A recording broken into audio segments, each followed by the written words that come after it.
Hey guys, how's it going? Kevin Cleary here with a quick little knife video for you. Now this is not going to be long, so we've actually talked about this knife before, but this is a different version than I've had that I wanted to share with you and just give you my initial thoughts. I don't think I'll probably do a full review on this because it's a knife I've already had. I will put a link to my full review of the Chris Reeve knives Inkosi down in the description so you can go see that full discussion because I'm only going to be touching on a couple of points today. Before we get any further though, I wanted to let you know that I'll put a link to drop.com, formerly Massdrop. They have the Feldspar back in stock and it's a pretty decent deal. So I thought I'd share that, and if you use that link, it does help me out a little. And now let me get back to the knife in question. So look, it's no secret if you've watched more than like 2 or 3 of my videos, you know I'm a pretty big fan of the Chris Reeve knives Inkosi. And I recently sold the one with black micarta inlay. I gotta admit, guys, I didn't love the ergonomics. I actually like the ergonomics on the plain one better, which seems so strange, but there's just something about the way this plain feels in hand that appeals to me just a little bit more. And the other thing is, I noticed the inlay made it a little thicker in pocket, so I enjoy the way this one sits in pocket as well a little bit more. So. I sold the other one with every intention of getting another one. I wasn't ever planning to be without an Inkosi in my collection.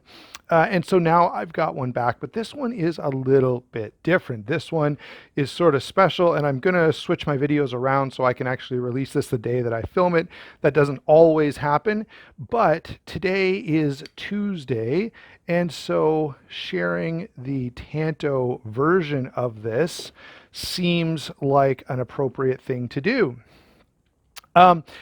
I had been looking for an Inkosi for a little while. I, kind of had the feelers out. I was watching different places, trying to find, the knife I wanted in the right condition at the right price. And this guy came up. And I have to say, it's very, very new. Like, I think it was made the end of 2019, and the original owner has barely touched this. Like, it is, yeah, it's almost as if you just bought this brand new from Chris Reeve. It's that new, and I'll get into that a little bit at the end.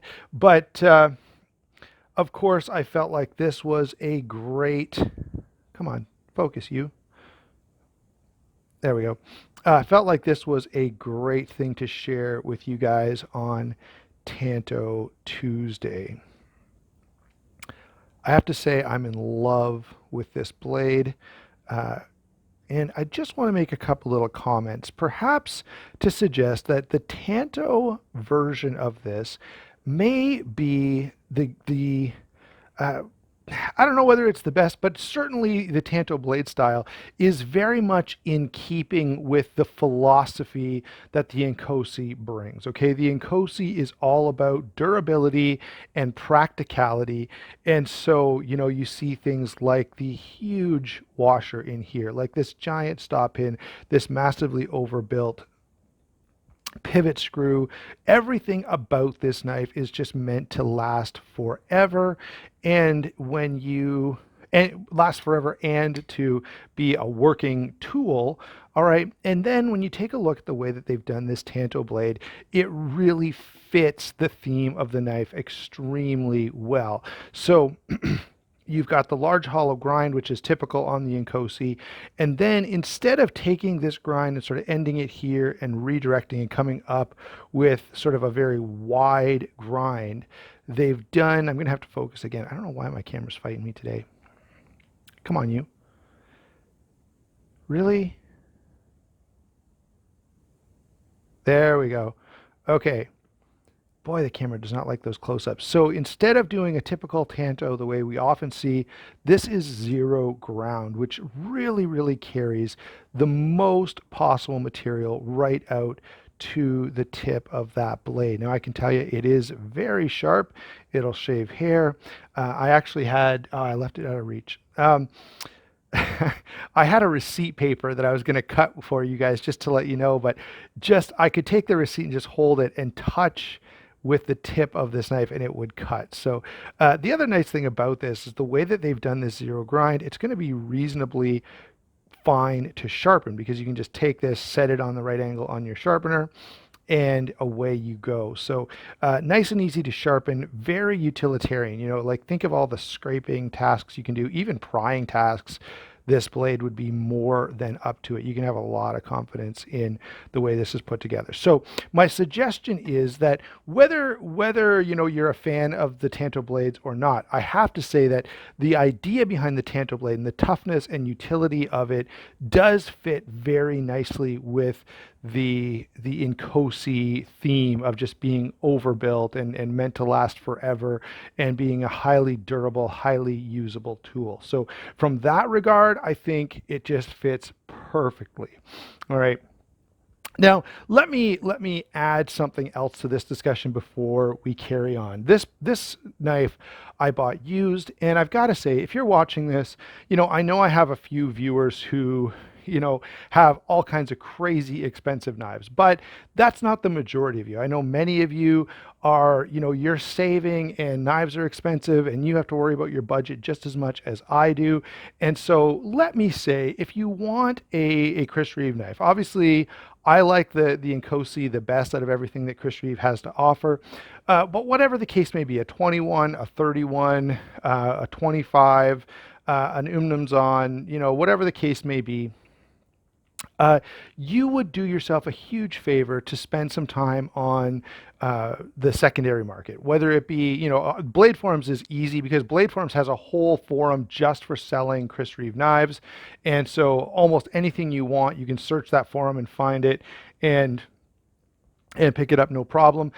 This one happened to come from Canadian Knife and Gear. Now, let me say, guys, you do want to shop around, okay? What you should be paying for a used Chris Reeve is, depending on condition, somewhere between $325 and $375.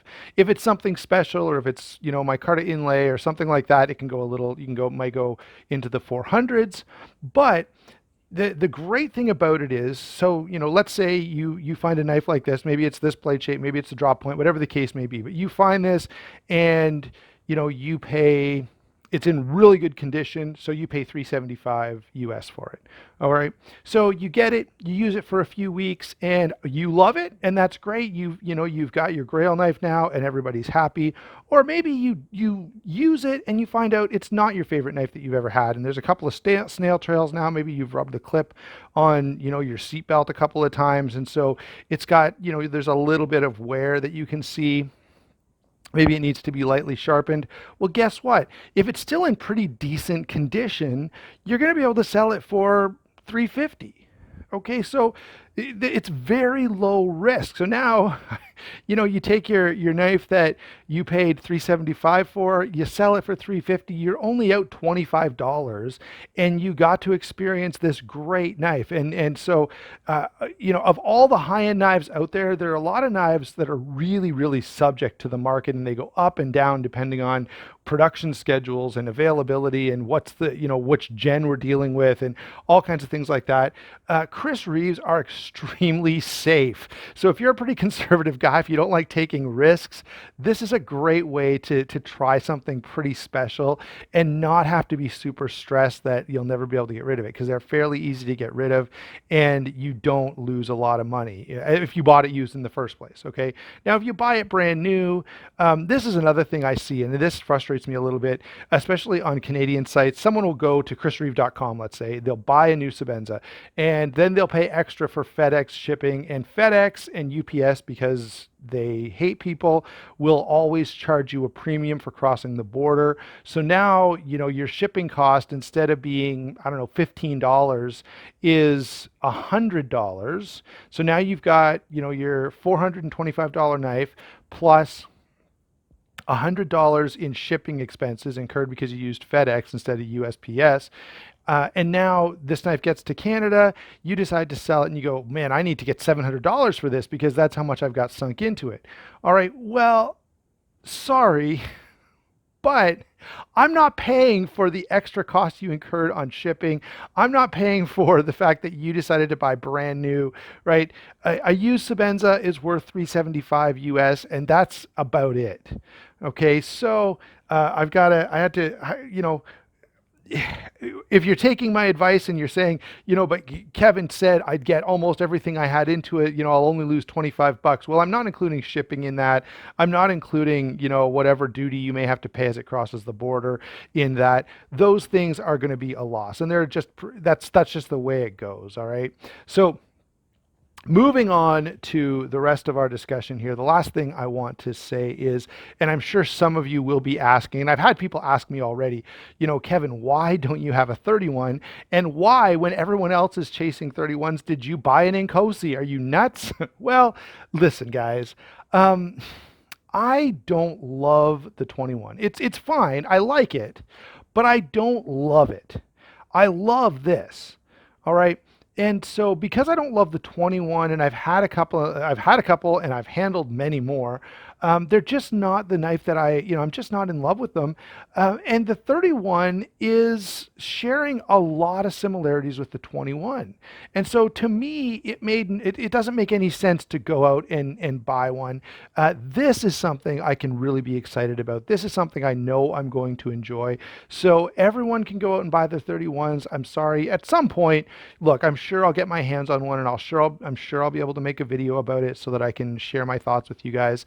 And I'm sure the 31 is a fantastic knife, but to me, it's not as fantastic as this. So I didn't feel super motivated to go out and chase down a 31, no, to put content on the channel. And rarely do I actually buy a knife at that level of expense, okay, just for content. There's lots of knives I bought just for the channel, but that's not what I'm really interested in. So that's why, if you're wondering, I bought this instead of a 31. And I'm sure there are lots of YouTube channels out there that do have 31s. I know Dr. Frunky definitely has a full video, and you can go over there and check his out. So that's the last thing I wanted to say. I'd love to hear down in the comments below what version of the Chris Reeve knives is your favorite. Right now I have this guy and I've got the Nyala, and I love both of them. By the way, I will put a link to DLT Trading, which is a great website that carries a lot of this higher end stuff. Some of my usual